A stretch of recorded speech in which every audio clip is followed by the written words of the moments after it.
So please welcome Rachelle Conroy to the show. Welcome, Rachelle. Delighted to be here. Thanks for having me, Ashley. Oh, you're so welcome all the way from Glasgow, Scotland I am. at 9 o'clock at night. 9 o'clock at night. It's pitch black here, even though they tell me it's still summer. Oh, wow. Yes, it's what, 8 hours difference from hmm San Diego to you. And, you know, I've had this podcast for it'll be 5 years in April, which is just crazy to me. And it's gone by so fast, just like our life has, right? And when I when I look at how I met you and all the way from Scotland, like and I've met people from so many places through this podcast, and that is such a gift. And when they reach out like you did, and you had listened to my podcast and something touched you, and you reached out to me, and I was like, oh, wow. Like you don't realize it when I started this podcast, I didn't even know that would be something that would come into my life or would be an effect of having a podcast and being consistent and not stopping. And so I'm a consistent person, and I have done one every single week. And I know that's part of meeting people like you. And it just shows me, it makes me think, oh, I could never stop because of the gift of meeting people like you. So thank you for reaching out. Thank you for listening. Thank you for who you are and how I get to share you now with my world. And it's like, so I think you have an amazing, interesting story. And when you reached out to me, it was about your daughter. So I didn't even know that until we started talking. And I'm like, no wonder you're interested in this podcast. No wonder you found me, to listen because we have the similar interests when we listen to something. But will you start with your story? I mean, on your website, when I was reading it, I was like, oh my gosh. Rachelle. So take it to where you want, Rachelle. Okay, well, I'll start with where I grew up, how I grew up. So I grew up in Edinburgh in Scotland. Um, and now I'm in Glasgow, but I grew up in Edinburgh. A pretty normal household, had a mum and a dad and two brothers who are 6 and 7 years older than me. We were from quite a low socio-economic background, so things were really tough. My dad had a lot of health problems with his heart. He'd had a really massive heart attack, and this was the last of four that he'd had. So we moved outside of Edinburgh, and things were really tough financially. It was really stressful in our household. There was, a lot of sort of physical upset, mental upset, just a lot of stress. And it wasn't a very relaxed environment to be around. And I think that's what really triggered the need for me to find something that was outside of my own immediate environment because I just didn't feel very relaxed. I felt like I stepped on eggshells all the time. Um, and so I lost myself in a lot of books and a lot of TV and music, trying to sort of lift myself out of this sort of chaotic environment that I found myself in. Of course, I can look back on it now and think, well, that was perfectly orchestrated for my growth and involvement as a soul. But when you're in it as a child, it's really haphazard and you think that that's normal. You think your environment's normal and you think everyone lives like this, which of course they didn't, but I didn't know this. And so I felt lonely. I felt very cut off from the world. I wasn't allowed to go out very much for some reason. I didn't have a lot of friends. I didn't really feel, I don't know how to explain it. I didn't feel connected to other people. I didn't feel like I belonged in the world. It was very strange. Um, and so I always had this feeling though that although I felt lonely, I never felt alone. And the only way I can explain that is that it was more apparent if my parents were out the house. So when my parents were out the house, I would find myself, in the kitchen washing dishes or getting some cereal or a snack or whatnot, and I would have this overwhelming feeling like almost a suffocating knowing that someone was behind me. But it wasn't frightening, it was comforting, yet uneasy because I didn't know what it was or who it was, but I just knew it wasn't something bad. And this stayed with me for years. But things started to escalate as I got older, which prompted me to tell my mum about it because I would notice when I was about 10 or 11, like I would walk into my bedroom and there was a little picture that would hang up on the wall. And it was just a little thing like this. And I would walk out of the room to go and get a snack and I would come in and the picture would be lying down on my duvet on the bed. And it hadn't fallen off because it was too far away from the wall. It would Hmm. have fallen down the back of the bed, but it wasn't. It was lying face up on my bed. It was very strange. And this happened more and more frequently. So I started telling my mum about it because I thought, like, am I imagining this? Is it like had my mum moved it? Was somebody playing a prank on me? But no, she was like, no, nobody's moved it. And then my mum started telling me stories about things that had happened to her after her last husband had passed away. Things that had happened, like the mirror flying off the wall, but it didn't break, or seeing things out the corner of her eye, but there was no one there. And this went on for a long, long time, up until I was a teenager. I started at that point seeing things. So if I was in my bedroom at night, one night, for example, I saw somebody in my bedroom. Again, it wasn't scary, that was the thing. And it was a male figure, and he was pulling my middle drawer open in my room, but I couldn't hear the drawer opening. It Hmm. was very strange. And you would think there would be a sound from the drawer opening. And Right. he went and he was wearing a flat cap, like a something like what a coal miner would wear. So a flat cap, this heavy jacket on, pulled open the drawer, took something out the drawer, and then I blinked and he was away. But I didn't hear the door opening in my bedroom and I didn't hear the door closing. Um, but my mum had visitors over that night. So the following morning, I said, look, who was in my room? Like I wasn't very happy someone was in my room. And my mum was said, no, nobody's been in your room. Like I didn't allow anyone to go up the stairs. And then she thought maybe it was her dad that had passed that was in my room because by this time I was recounting all these things that I could feel and see and hear that was going on that were just unexplained. So anyway, this went on, and as I became a teenager, I did what I've heard countless people doing, which was I felt like the weird kid. I couldn't tell anyone about it. No one would have believed me anyway. And so I really shut it down. I stuffed it down. I was like, look, I don't know what this is, but I don't want this in my life. And I stuffed it down, and eventually it all stopped, and I forgot about it for years and years. Um, but within that time period, my mum told me about my grandma Peggy. And she says Grandma Peggy was her mum.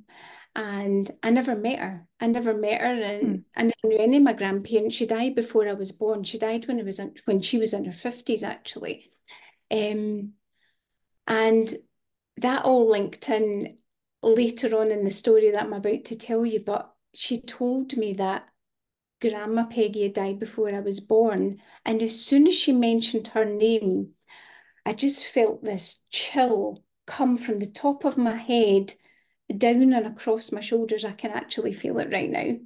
Wow. Um, and just with an absolute utter knowing that that was Peggy that was with me and had been with me my whole life. And I just knew from that, I'm getting the chills right down the back of my neck. It's like she's here. And I just knew from that moment on, right up until now, that it is Peggy that's on my spirit team. Um, so the next part of my story was, if you fast forward, I got married, I was 22, and I had my first child, Megan, and Megan was about 7. And I was doing life by the book, Ashley. I got a job. I was in a job for life. I worked with the government and I still do. I got married. I had a child. I did everything Right. classic by the book that society would expect you to do. If you do this and this and this and this equals happiness and fulfillment, right? Right. It's not how I felt. I did not feel any of those things. I felt stuck and bored and unfulfilled, and just this feeling of like, is this it? Like, is this my life for like forever? Like, because forever is a really long time Right. doing this forever. And I was 22, 23, and then I was 27, and I just was like, this can't be it. This can't be it. And I think that those questions triggered a life event for me because what happened next was completely unexplainable. So one day, maybe a few weeks after saying this out loud to myself in the house one day, I was walking up the street to get what we call child benefit. So it's this benefit that's paid when you have a child. And I used to have this little book of like vouchers that you'd walk up to the post office and you'd cash in your voucher and you get your money and you'd walk out the shop. So I'd done this for every month for years. Walked up, did the same thing I do every time, walked into the shop, got my child benefit, walked back out. And as I was walking back down the street, something caused me to turn to my right, and I saw this little shop that I must have walked past hundreds of times and had never been in. I never had any money because I was young with a child. I worked Right. part, so money was short, right? And I saw this little leaflet stuck to the window, and it said psychic medium. And I cannot explain to you what happened, but I felt like I was having an out of body experience. I was propelled into the shop, parted with money, and booked an appointment that night for 7 o'clock. And I had never, that was so unlike me to do Huh. anything, so unlike me. I'd never, ever done anything like this before, partly because I'd stuffed everything down from my Right. childhood. So I went home, told my husband. He thought I was out of my mind. He was like, "What? What are you doing?" I was like, "I don't know. I don't know." So I go up to the little shop promptly at 7 o'clock and I walk in and I sit down on this little wooden bench with a wooden table. I'll never forget it as long as I live.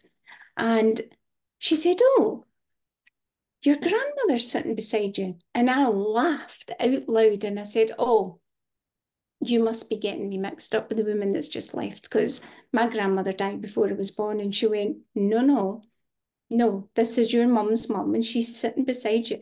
She was really insistent about it. And I was just like, okay.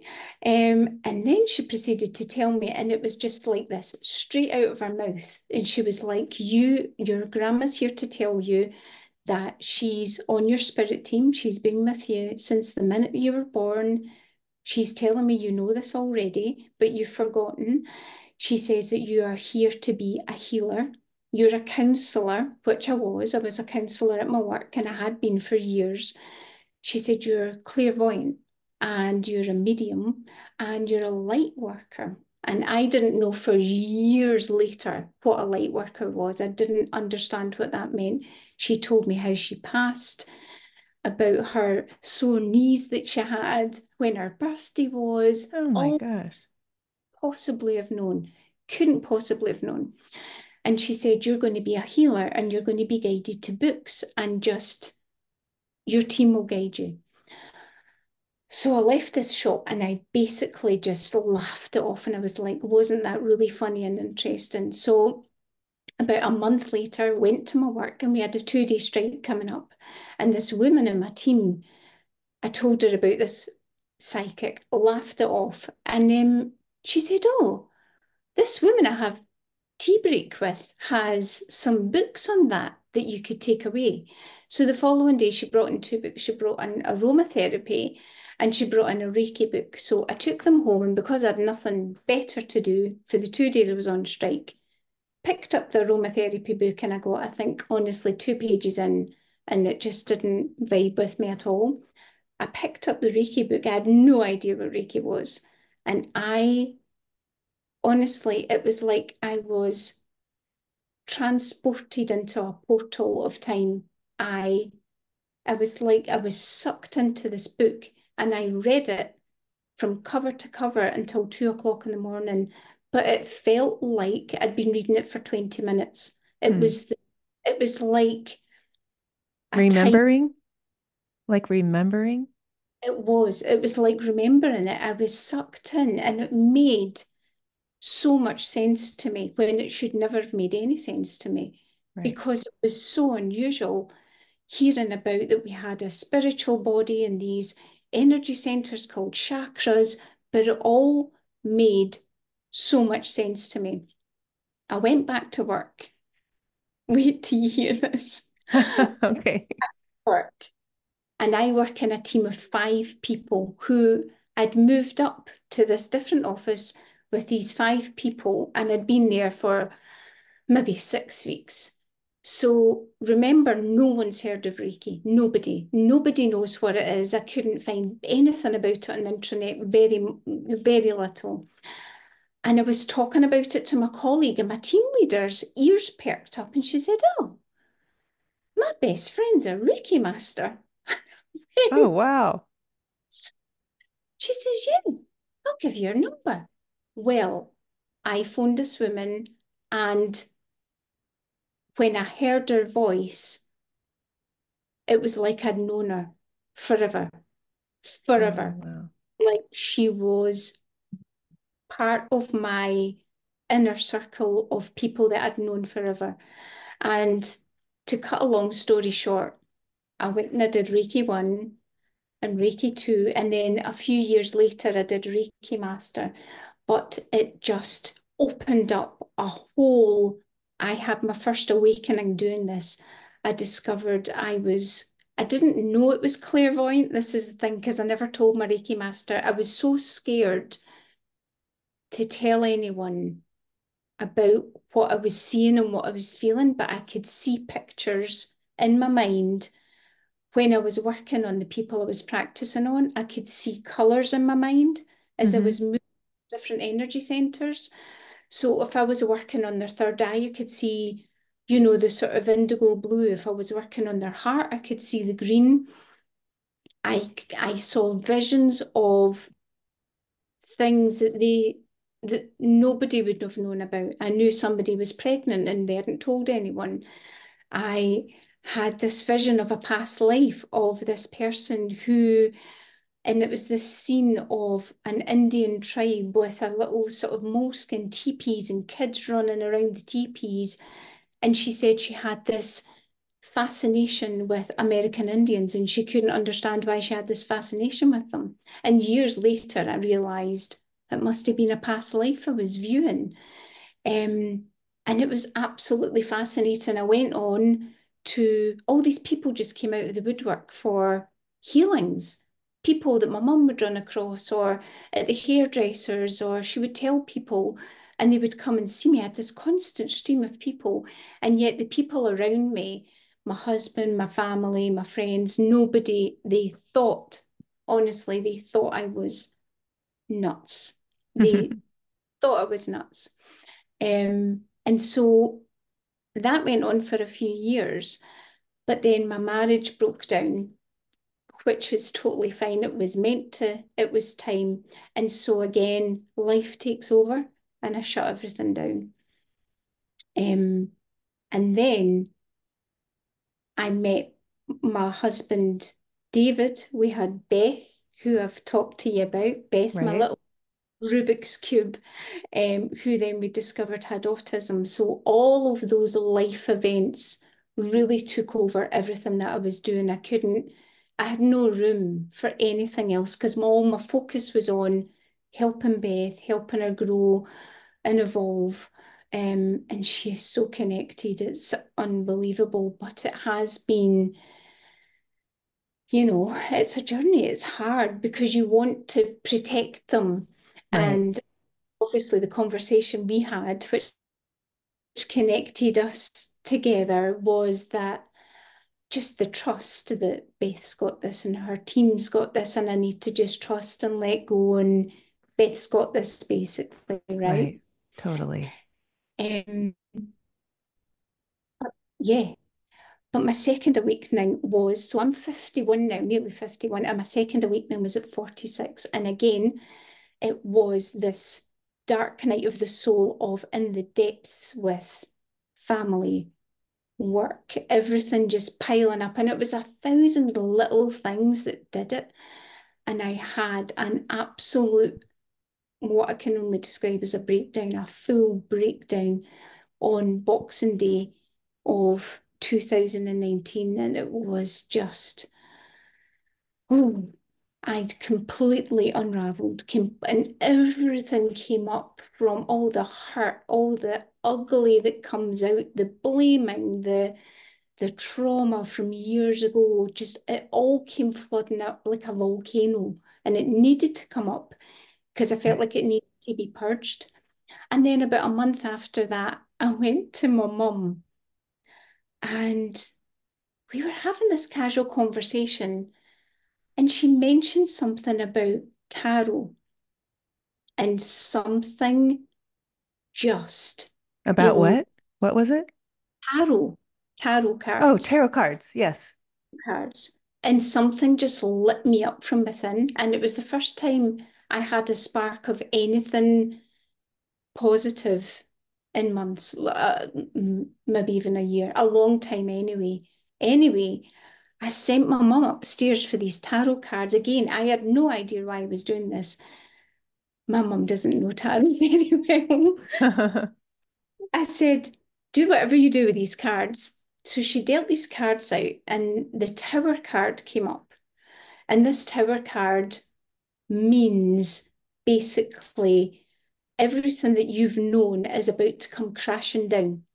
So that could be something in your outer world. It could be like everything coming crashing down your outer world, like your job, your marriage, your relationship, something huge. Everything in your life that you've known just comes crumbling down.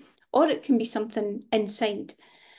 So my mum said, "Oh my gosh, the tower, are you and David okay? Is it your job? Is it?" So I said, do it again. And four times the tower card came out. Oh my gosh. A 78 card pack. Shuffle, Well, shuffle, shuffle, the tower card.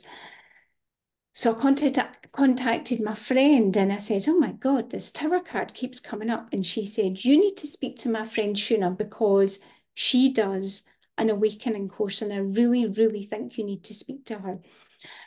So I did this course, and I was, this course was maybe 6 weeks, and I was cooking with my laptop next to the stove, constantly watching these videos because this was my second awakening and it blew me wide open. I was learning about um, the law of attraction, but on a quantum mechanical level. I was learning about the law of one, which sent me on the road to Aranapke.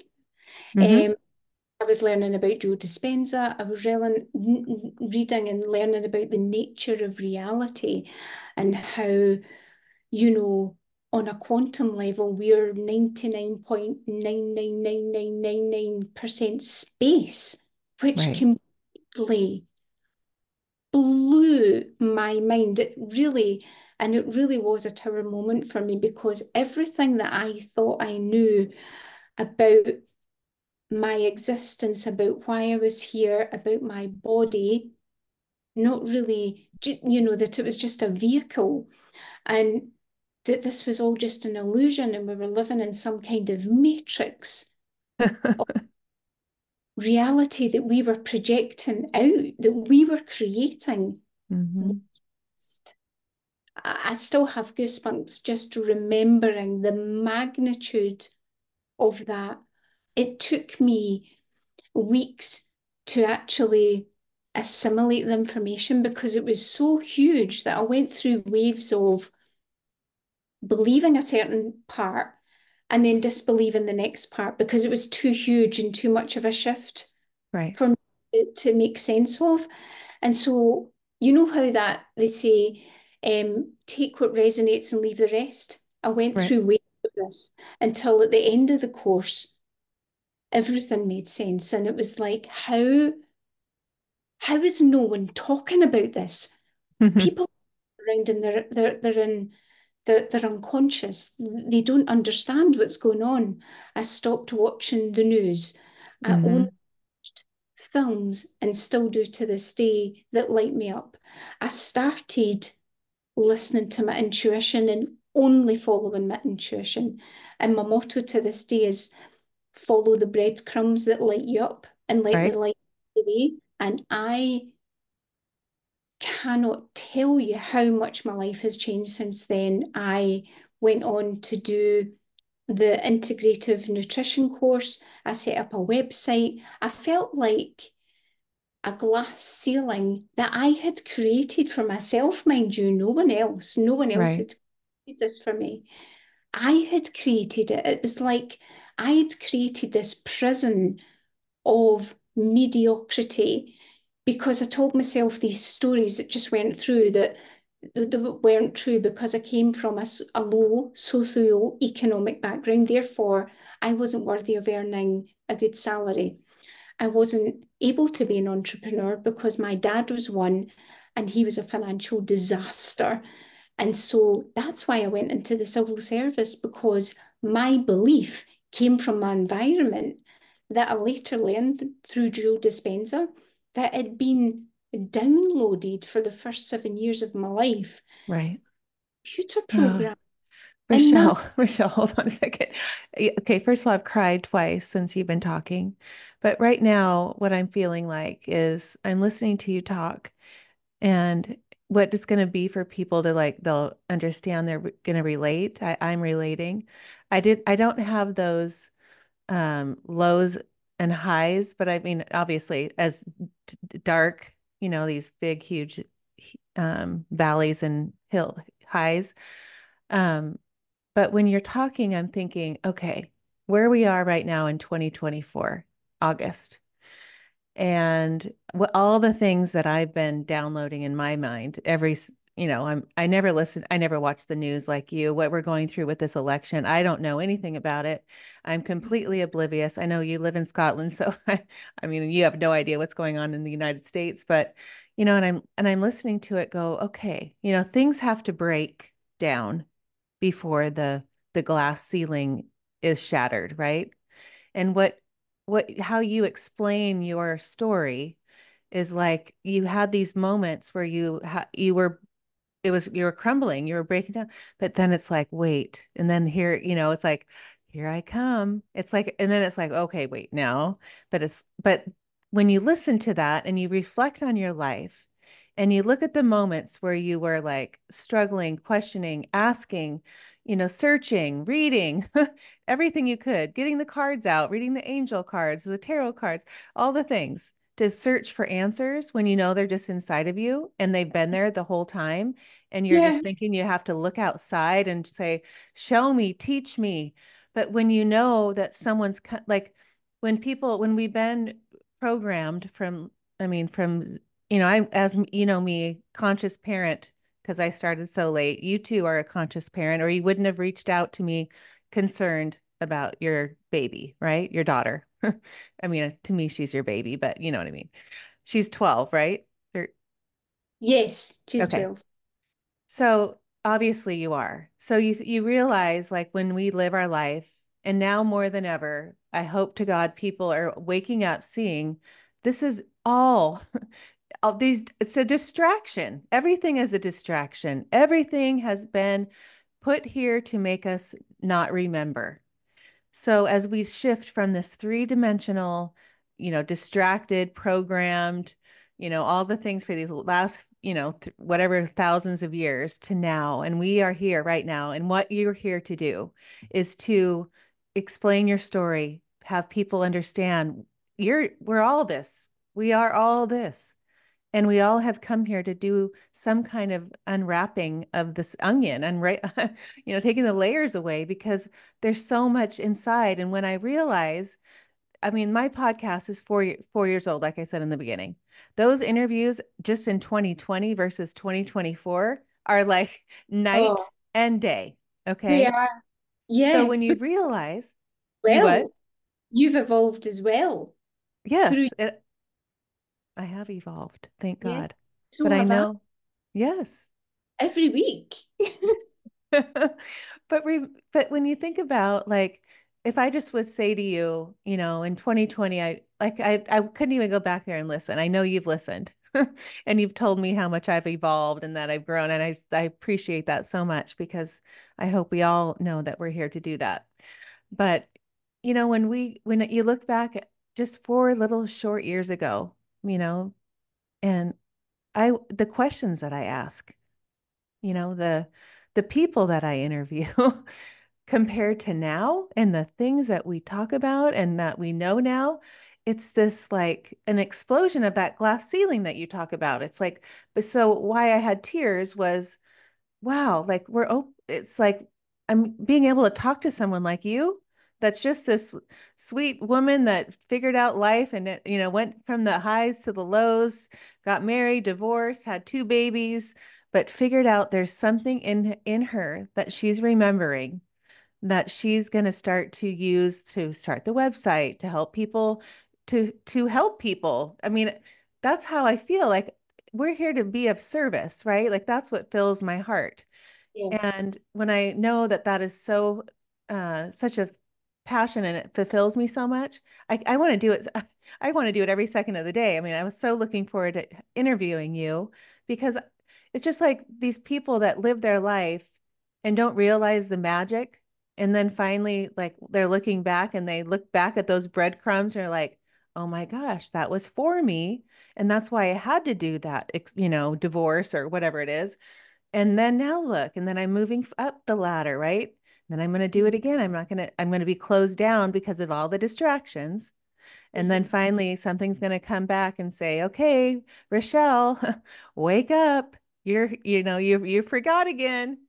You No, know? because we get sucked back in because we live in, and it's meant to be this way, but we live in a fear-based world, and it's the game is set up that way. The game is rigged Right. to be in a fear-based reality. Everything, if everyone stopped and really thought about it, they would see everything is fear-based.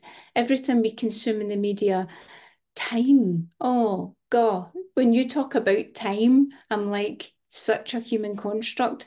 I realize now that time is a human construct and that they talk about everything happening all at once in different timelines, and I find time so I fascinating. do But if too. people stopped and thought about it, they would see, the the effect that time has in your life when it slows down, when it speeds up, when you're in the now moment, and time can just honestly stand still. Or when I'm meditating and I'm meditating for 55 minutes in the morning, it feels like 15.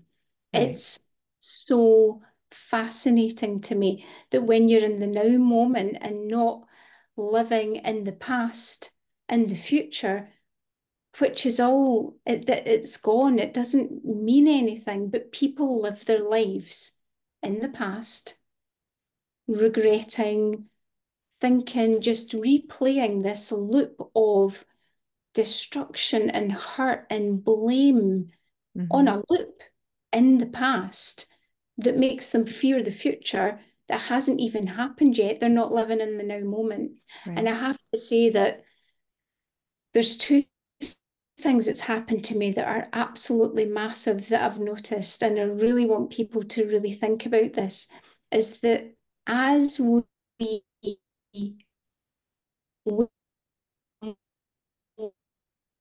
this world is set up, that we are waking up and grow and evolve, and the challenges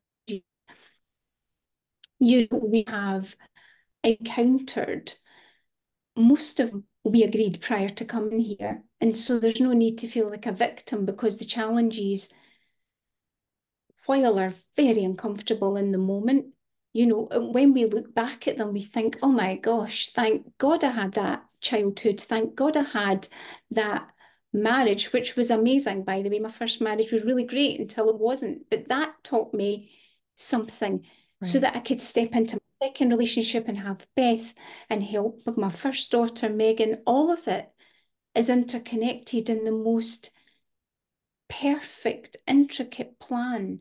And when I'm at work now in my corporate job, Mhm. um, I attract, I seem to attract, and there's never any evidence of this, but for me, I know I attract people that I am meant to help, people that come to me serendipitously, Mhm. colleagues, and the way I lead people and the way that I conduct myself in my work is all consciously creating and from my heart energy center. It's all about what's best for them, what's best for me, how can I help them grow and evolve. I love helping people get promoted, for example, Mhm. because I love giving them the permission to remove their glass ceiling and say, well, why can't you? Why can't you go to the next level? Who told you that? Right. Who told you that? You can be anything you want, but you're Mhm. telling yourself you can't, and you've no evidence. Where's the evidence that you Mm. can't do that because of what's happened in your past or the stories that, you told yourself or your parents told yourself or who, fill in the blank. And I've watched people, my boss has now said to me, can you stop mentoring people because we keep losing them all because they keep getting promoted? But I'm like, they're doing it, but I'm giving them permission to see Right. you're so much, you are this magnificent being of limitless potential. And I actually say those words to them, and they're like, nobody's ever said that or used that Mhm. language. Like, but you are. You just don't see it in yourself, but other people see it. Other people see your potential. Mhm. And Yeah, that reminds me what I had when I was in my 30s, a day spa. You probably know that because you listened to my first podcast. But I would, we did this PSI seminar. I had done that in my first corporate job. They forced us to go to this seminar, and it just changed my life, right? So then I get this, everything starts to like open up, and I'm like, I can do anything. Like, there's no limits in life. Like, I went and bought two houses, no money down. I opened a spa. I'm like, what's next? Well, I would have these employees at the time. We didn't have internet. I don't even know how they came. I might have put an ad in the newspaper or the penny saver or like a Craigslist. I don't remember, but they would come and they would be all these highly spiritual people. It was like the Reiki, the Qigong, the breath work. I mean, that was 30 years ago, or not 30, but like 25 years ago. Mhm. And, you're like, all that then, it was all coming to me. And I was so trusting and I knew and we could have anything. And then all of a sudden I'm treating these employees of mine to the seminar, right? And I keep Yes. telling him, like, we do vision board parties on the weekends when the spa was closed, and I tell them you can do anything and how to manifest more clients. And then all of a sudden I'm like, hi, hi, boss Ashley, I'm gonna open my own spa. And the next girl comes, oh, I'm gonna open my own spa. I'm like, oh my gosh, like it's backfiring, in your mind, like they're all leaving me, but it was me. See, I wanted them to see their potential, like, so this whole thing just it's so funny when you look at that, like, what are you doing? You're training all these, they're gone. You're making them believe that they can have anything. I tell them, go drive a car. If, they didn't have it, they had a terrible car and they couldn't afford it. I go to the car lot and get in a car and smell the leather, turn on the music, listen to the speakers, feel that feeling of what it feels like. The next day she comes in, I got a new truck. I'm like, what? So it was those things back when I was in my 30s that I knew that when I was in high school, like you say, like, but you're not realizing it because you're just kind of going through the motions and you're like, well, now I have to go to college and now you just get so distracted, and so where I feel like we're at this peak now, and I have these conversations with Paige and Presley, but really Paige because she's going to college in a week. um, it's like she knows because she gets up and speaks at like girl groups, and she has like a platform and talks about it. So she uses the words that I've taught her, like you can be, do, or have anything. There are no limits. The only Mhm. limits are, she has these, it's just amazing for me to watch that little sweet thing reflect back what I had taught her, right, her whole life. But now going into college, Rachelle, and it's listening to like what's like listening to these people that I'm getting ready to interview, or that I love, and I listen to it in the morning when I'm in the moment walking the dogs in nature in the best part of my day. And I'm like, wow, Paige is starting off her life in a week, her little independence, going to the dorm room in a world where there's so much uncertainty, in a world where all the distractions are going on, you know, all these things. I got a form from the school yesterday that said, if your child is, if we have to close the school down because of what something similar to COVID-19, do you have a place to go? Do you have another room for another student? I mean, I was like, what? Like, what is going on? This came yesterday. We start school in a week, and they're now like coming up with this form. So all these little uncertainties, and she's like, Mom, do you think you're gonna have to go back? I'm starting college. Do you think they're gonna have some other pandemic and I'm gonna have to go work back in my There's bedroom? What? there's the fear again. See? I Yeah. And I know. said, oh my No. gosh, right? The fear. So Hmm. anyway, going back to that, I just, seeing her leave, and having that confidence as a mom that she Hmm. knows how powerful she is. And the only thing is, if she believes that something, it's not true, that's going to stop her from doing anything. It's the most amazing thing. And why, and I've done past life regressions before, and I was going to ask you that too, Hmm. where I'm always, you brought up the tent and the Hmm. Indian thing when you were doing the Reiki thing. And I had tears in my eyes then, though. And because I have past lives where I'm helping children, and we're sitting around in these brown leather tents, or like cowhide or something. And Hmm. I can see my shoes and I can see the dirt, but I'm helping these children. So of Hmm. course that's what lights me up. And then it's another life that I see myself doing that, but it's all happening now. So Yeah. that little fragment of us in each of these little, you know, bodysuits, trying to raise the consciousness of this planet all Yeah. right now. Yeah. I did a past, well, I've done a few past life regressions actually, a couple of them that were led by somebody else, but one that would be of interest to you that would link to the healing specifically for me, because my grandma is from a long line of healers, apparently. Well, not apparently, she is. And she was a healer herself, actually. Everyone used to come to her house in a long, long time ago because she knew instinctively how to heal people. So obviously I come from that line, but I went into a past life regression that I actually did myself through a meditation, through a guided meditation, and I could see myself, although I I was looking at her, but she didn't look like me, but I knew she was me. Mm-hmm. It was from a time that I felt like, and I had a dream about it as well. And it was so oddly specific. So the date was 1859 and I was 21 and I was standing, it was dark, there was a forest and there was a group of us and we had little, it wasn't even lanterns, it was like the stakes with the flames coming up to Oh, light the wow. right. Uh-huh. Must have been maybe, I want to say maybe 15 to 20 people. And I had this long dark cloak with this hood. So I had the hood up, but you could see my hair, and my hair was dark and thick and wavy. And I wasn't very pale like I am just now. And I don't know where in the world I was, but I don't think it was in Scotland. I don't feel like it was the UK. I feel it was somewhere else. And I knew when I looked at her that she was me and that she was some sort of leader and that this group was meeting in secret, sort of the under the cover of darkness was the phrase that came into my mind. And they were meeting because they were a group of healers, not witches. It wasn't witches, but it was like the healing arts that was kind of hidden at that time Mm-hmm. that we didn't understand.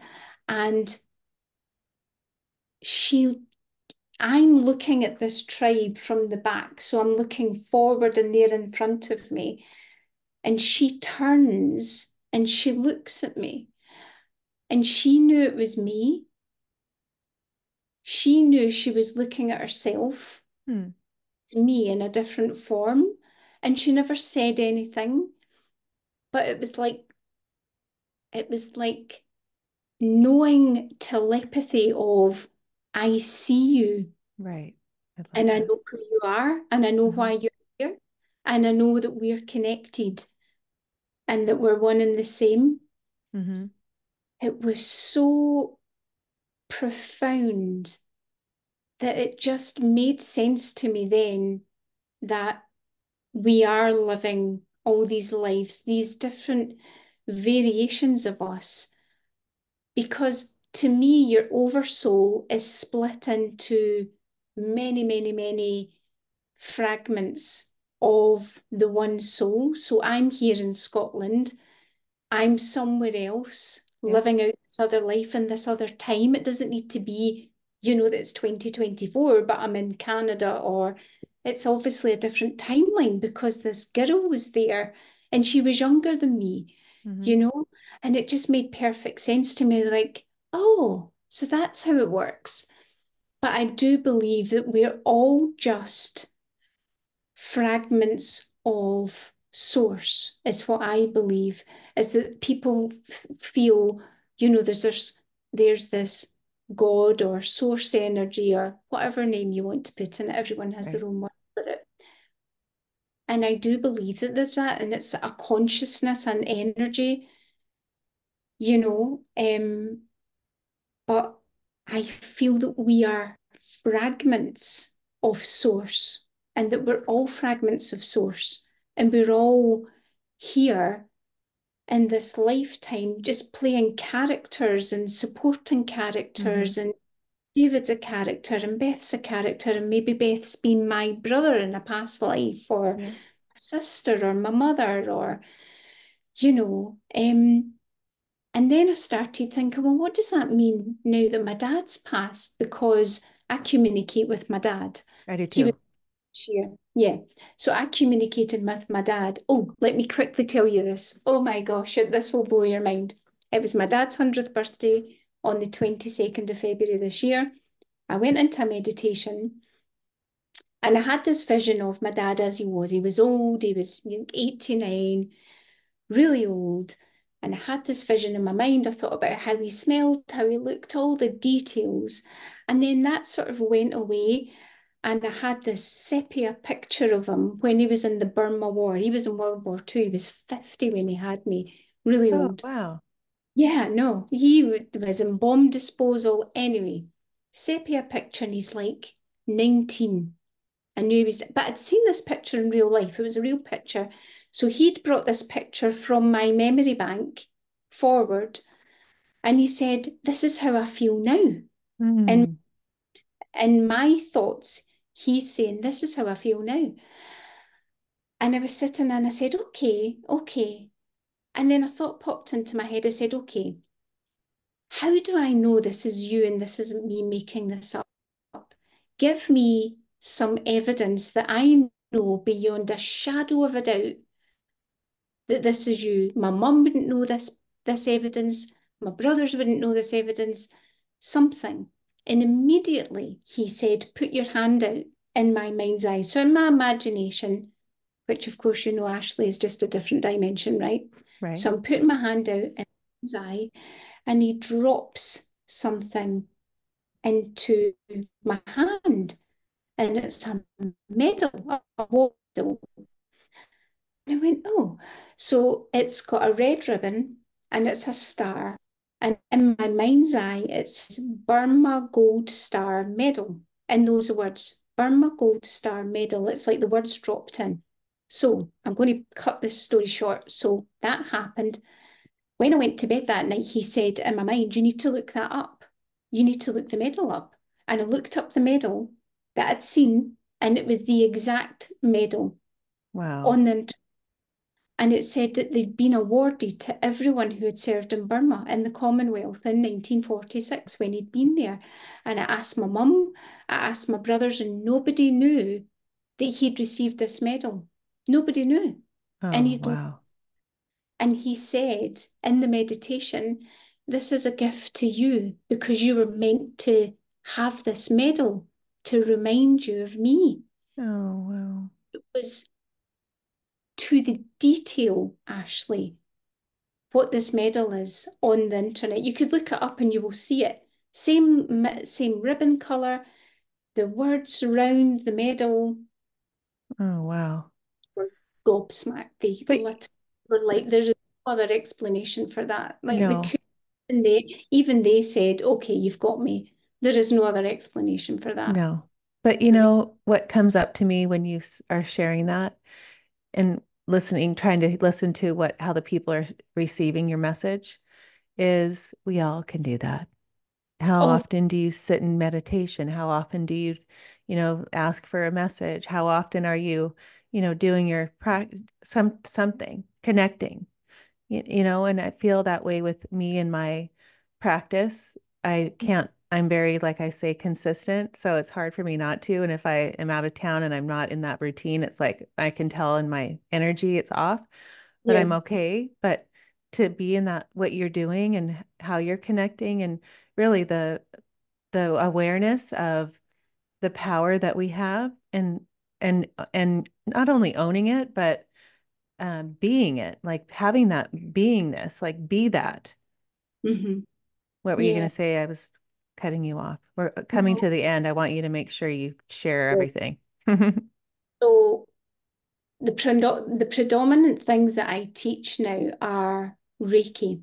And the reason that I teach Reiki is because of the science that is now behind it. So I teach traditional Reiki, but I teach the science of the quantum mechanics of energy to prove that the energy centers that we are working with that are linked to our body are real. And just because you can't see it on an x-ray doesn't mean it's not real. It's just that our bodies are vibrating at such a slow rate.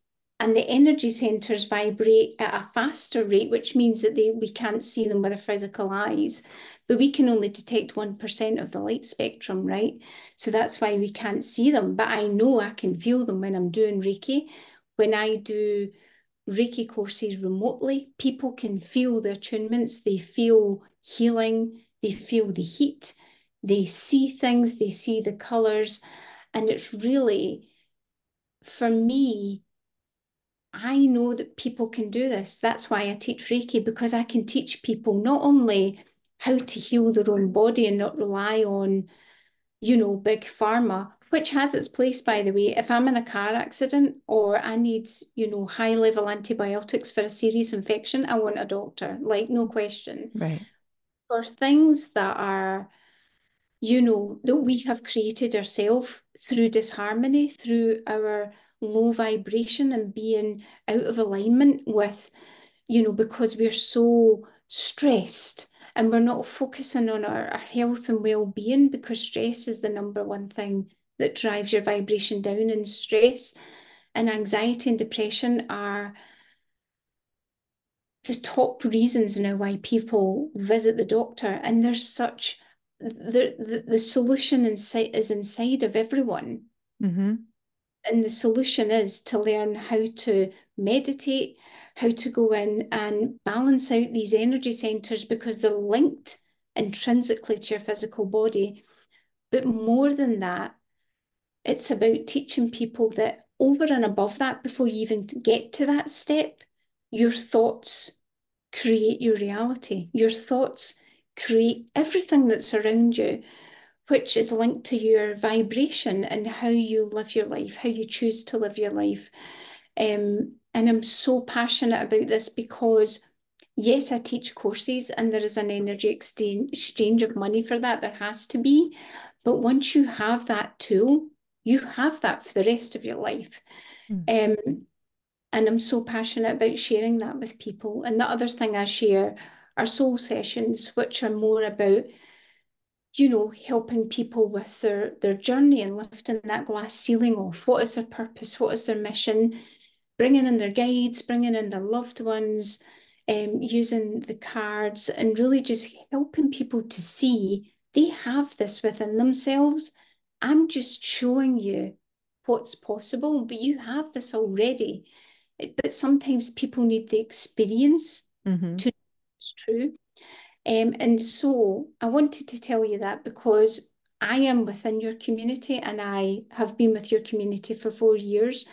So if people want this help, I'm offering people a 50% discount, which I have never, I've never discounted my courses. And I'm not just saying that, I never discount anything because I don't need to. I have people coming all the time to see me.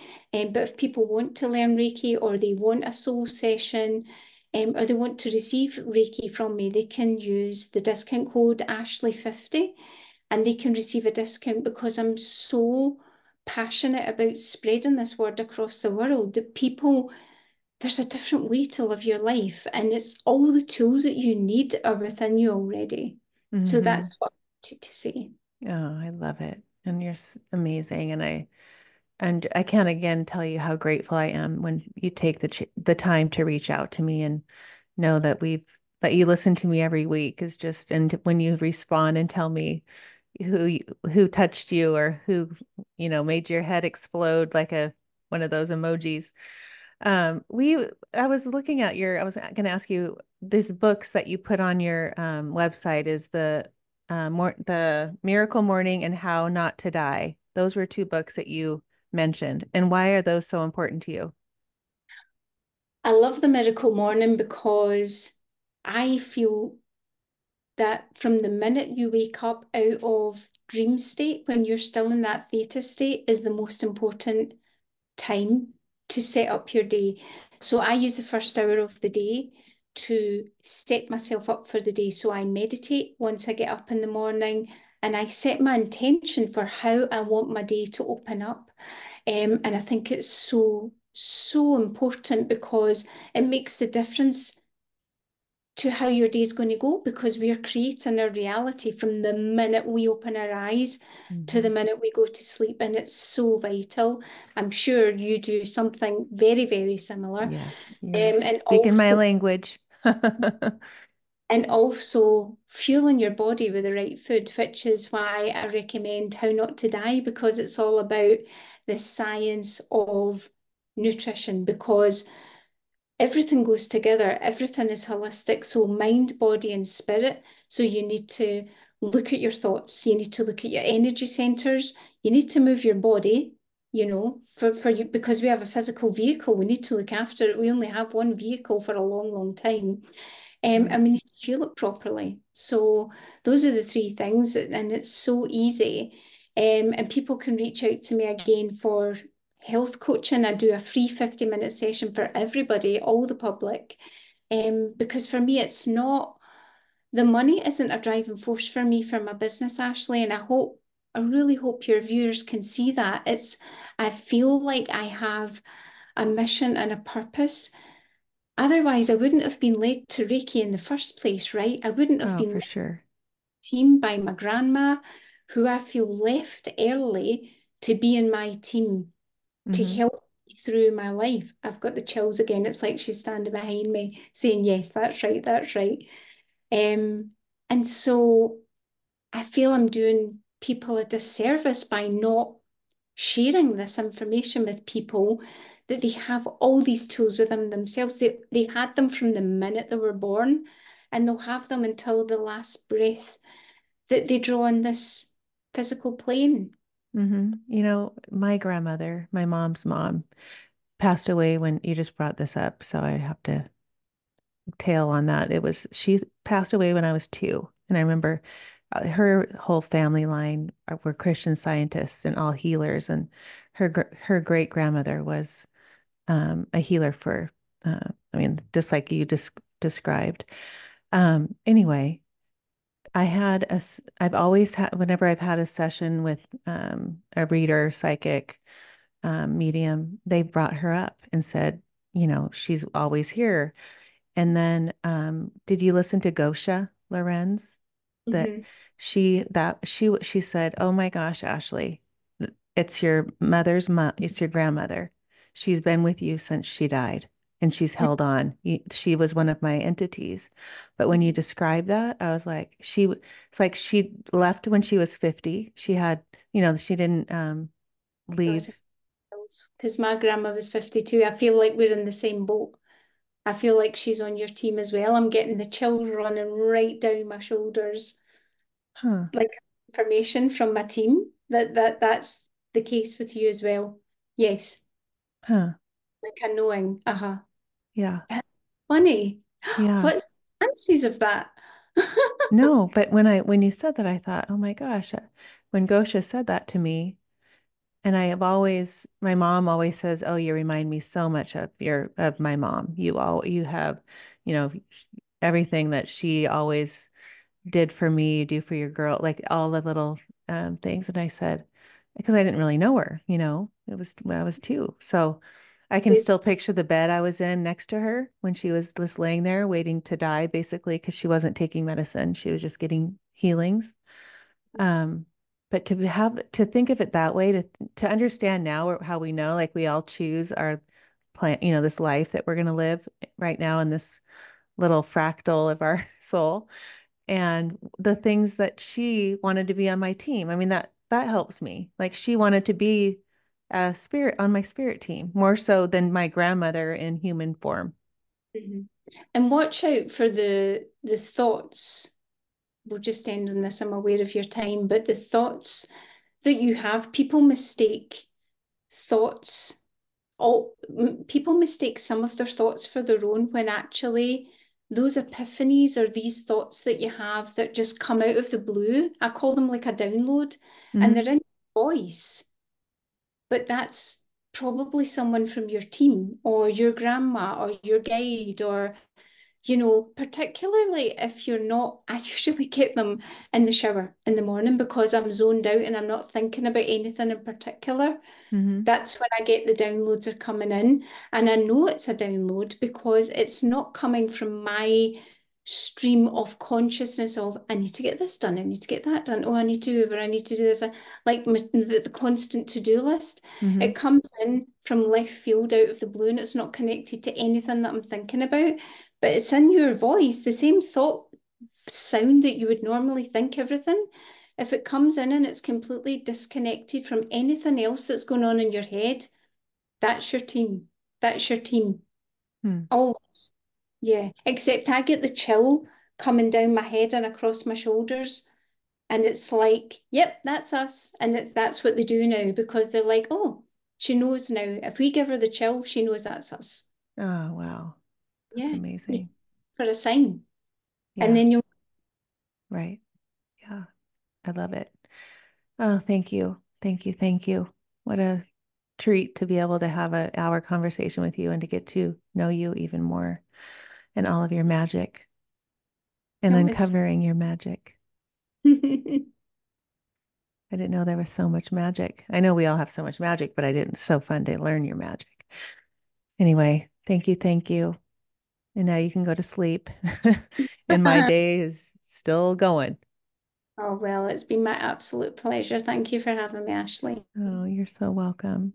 And we'll stay in touch. I know we will. We'll connect one day in person. I have this feeling. That would be lovely. Yes, it would be so fun. Thank you.